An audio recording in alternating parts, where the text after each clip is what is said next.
వలన లేవీయులకు నిబంధనగా ఉండుటకు ఈ ఆజ్ఞను మీకు ఇచ్చిన వాడను నేనని మీరు తెలుసుకొందురు. నేను చేసిన నిబంధన వారి జీవమునకు సమాధానమునకు కారణమైన వాళ్ళు బోధించారు. కానీ మీరేం చేస్తున్నారు? 8వ వచనం, అయితే మీరు మార్గము తప్పితిరి.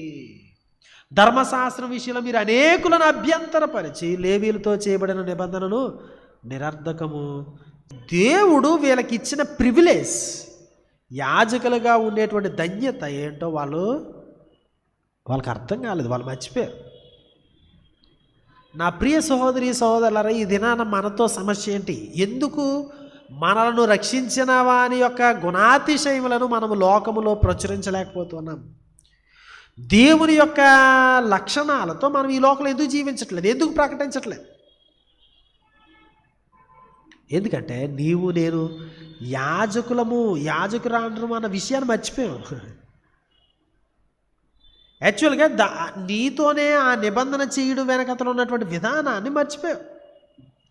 నువ్వు యాజకుడు కావడానికి ఎంత వెల చెల్లించాల్సి వచ్చిందో ఆ విషయాన్ని మర్చిపోతున్నావు. అందుకే చూడండి, మనలను ప్రేమించుచు తన రక్తం వల్ల మన పాపముల నుండి మనను విడిపించిన వానికి మహిమయు ప్రభావమును యుగయుగములు కలుగునుగాక. ఆమేన్. ఆయన మనలను తన తండ్రి యగు దేవునికి ఒక రాజ్యముగాను యాజకులుగాను చేశాడు. ఎట్లాగా? తన రక్తం వలన మన పాపముల నుండి మనలను విడిపించాడు. 5వ అధ్యాయము 10వ వచనం చూడండి.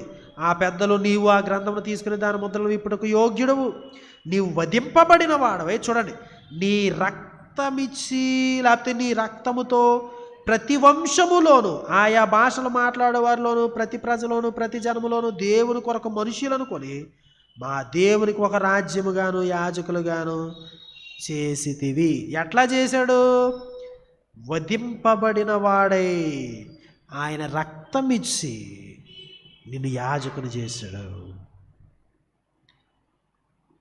నీవు నేను యాజకులుగా అవడానికి ఆయన రక్తం ఇచ్చాడు. వధించమని